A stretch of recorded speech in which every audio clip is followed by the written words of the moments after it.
বিসমিল্লাহির রহমানির রহিম।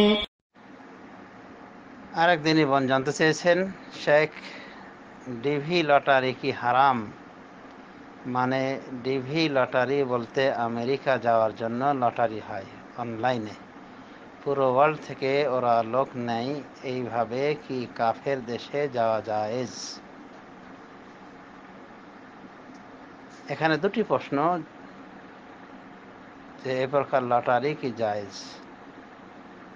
জায়েজ না হারাম, হালাল না হারাম? উত্তর হলো, যদি এই লটারিতে অর্থ নিয়োগ করা লাগে, যত সামান্যই হোক, যদি অর্থ নিয়োগ করা লাগে, তাহলে এটা জুয়া খেলা হিসেবে হারাম হয়ে যাবে। বাকি থাকলো যে অর্থ লাগেনি, এই লটারিতে ঢুকতে অর্থ লাগেনি,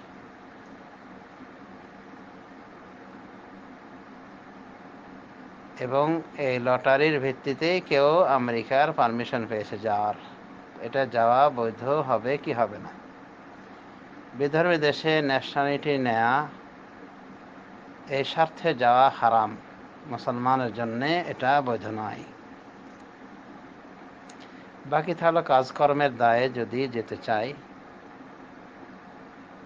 একান্ত অভাবী যদি হয়ে থাকে এবং শুধু কাজকর্ম করবে এবং তার নিকটে এতটুকু ইমানের সম্বল রয়েছে যে তাদের বিভিন্ন রকম সন্দেহ,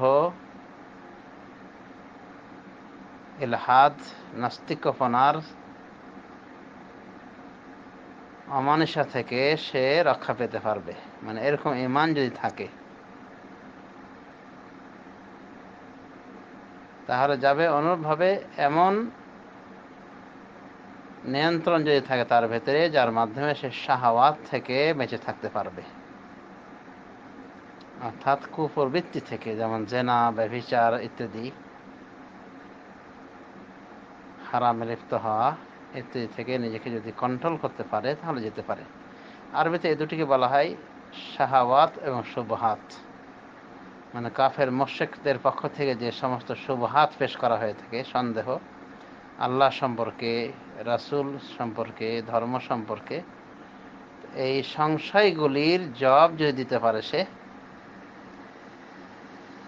বা যত সংশয়ে তারা নিক্ষেপ করুক, সে পরিবর্তিত হবে না, এরকম যদি তার ভেতরে নিশ্চয়তা থাকে। অনুরূপভাবে শাহাওয়াত যে রয়েছে কাফের মুশরিক দেশে, যে নগ্নতা রয়েছে এবং মদ্যপানের যেভাবে মানে খোলা বাজার রয়েছে, নোংরা পরিবেশ, তো এই পরিবেশ থেকে যদি সে নিজেকে, এই নোংরা পরিবেশে নিজেকে রক্ষা করতে পারে, এই পরিবেশে জড়িয়ে যাওয়া থেকে, তাহলে বৈধ রয়েছে সাময়িকভাবে রুজি রুটির উপার্জনের স্বার্থে।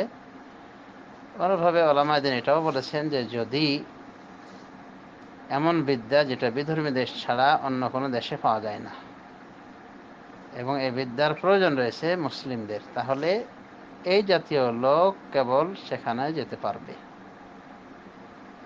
তাহলে আমরা বুঝতে পারলাম যে একান্ত অভাবী হওয়ার কারণে যদি কেউ যেতে পারে, সাময়িকভাবে যাবে, তবে শর্ত হলো শাহাওয়াত, শুবহাত, এই দুটো থেকে বেঁচে থাকবে। মানে কাফের নাস্তিকদের আরোপিত সংশয় থেকে সে নিরাপদ থাকবে, এবং শাহাওয়াত, পশুত্বের যে সমস্ত চাহিদা, এই সমস্ত থেকে, বর্বরতা থেকে নিজেকে রক্ষা করার মতো যদি তার নিকটে মানসিকতা থাকে, তাহলে কেবল সে যেতে পারবে। আর একটা কথা বলা হলো, এ শর্তের সাথে প্রয়োজন যদি দেখা দেয়, সেটা হয় সাংসারিক প্রয়োজন বা এমন বিদ্যা যে বিদ্যা ওই কাফের দেশ ছাড়া পাওয়া যায় না। আর বিধর্মী দেশে যাওয়া, ন্যাশনালিটি নেওয়ার জন্যে, নাগরিকত্ব নেওয়ার জন্যে এটি হারাম, এটি মুসলিমদের শোভা পায় না। হাদিসে কঠোরতা আরোপ করা হয়েছে এই জাতীয় আচরণের উপরে। অতএব এটা তো যাওয়া করাই যাবে না, বরং এক প্রকার কবিরা গুনাহ, আয়াযুবিল্লাহ।